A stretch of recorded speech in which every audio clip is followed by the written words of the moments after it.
4 বছরের এক শিশু ধর্ষণের অভিযোগে ঘেরাও এবং দফায় দফায় সংঘর্ষের রণক্ষেত্র চট্টগ্রাম। অভিযুক্ত যুবক মনিকে পুলিশ নিয়ে যেতে চাইলে বাধা দেয় স্থানীয়রা। তারা পুলিশের কাছ থেকে ছিনিয়ে নিতে চাইলে বাধে সংঘর্ষ। এক পর্যায়ে পুলিশের গাড়িতে আগুন দেওয়া হয়। কয়েক ঘণ্টা ব্যাপী সংঘর্ষে পুলিশ, সাংবাদিক সহ অন্তত 15 জন আহত হয়। বন্ধ হয়ে যায় মহাসড়কে যান চলাচল।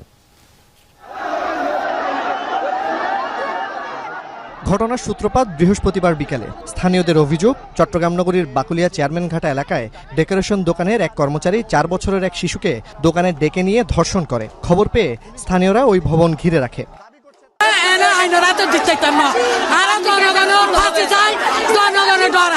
আজকে আমার ঘরে তো আমার ছেলে মেয়ে আছে, তাদের কি নিরাপত্তা আছে?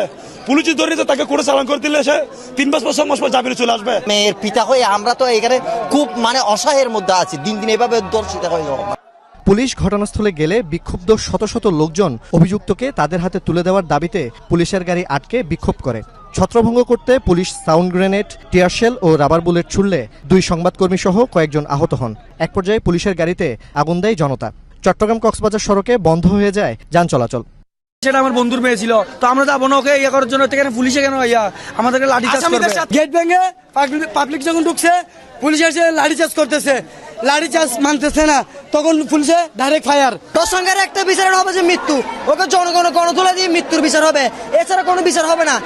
সন্ধ্যায় শুরু হওয়া সংঘর্ষ চলতে থাকে রাত পর্যন্ত। পরিস্থিতি নিয়ন্ত্রণে বিপুল সংখ্যক পুলিশ মোতায়েন থাকলেও তা কাজে আসেনি। স্থানীয়দের সাথে সংঘর্ষে 3 পুলিশ সদস্য সহ আহত হয় অন্তত 15 জন।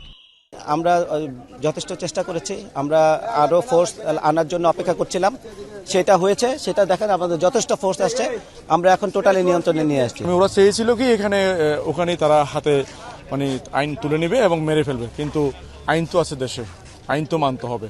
তো আমরা আমাদের মতো করে আসামিকে আমাদের হেফাজতে নিয়ে নিই। তো আমাদের কিছু পুলিশ অফিসার এবং আমি নিজেও আটকে পড়ি, বাট আমরা এলাকার যে সাধারণ পাবলিক, যে সিটিজেন ফোরাম, তাদের সহযোগিতায় আমরা ওখান থেকে বের হয়ে আসি। অসুস্থ ওই শিশুটিকে হাসপাতালে ভর্তি করা হয়েছে। অভিযুক্তকে হেফাজতে নিয়েছে পুলিশ। জুবায়েত ইবনে শাহাদাত, যমুনা নিউজ, চট্টগ্রাম। এ বিষয়ে আরও জানাতে যুক্ত হচ্ছে সহকর্মী জুবায়েত ইবনে শাহাদাত। জুবায়েত, এলাকার পরিস্থিতি এখন কেমন? বিক্ষুব্ধরা কি এখনো সড়কে আছেন? দেবাশিস, বিক্ষুব্ধরা সড়ক থেকে সরে এসেছেন। পুলিশের যে কঠোর এখন নিরাপত্তা, সেটি একেবারে আমরা দেখতে পাচ্ছি, এবং এই জায়গায় যারা বিক্ষুব্ধ জনতা ছিলেন তাদেরকে কিন্তু পুলিশ সরিয়ে দিয়েছেন এবং তারা নিবৃত করার চেষ্টা করেছেন। আমরা কিছুক্ষণ আগেও যখন লাইভে যুক্ত হয়েছিলাম জানার চেষ্টা করেছি যে পুলিশ মুহুর্মুহু সাউন্ড গ্রেনেড, টিয়ার শেল এইসব ছুড়ে তাদেরকে নিবৃত করার চেষ্টা করেছেন।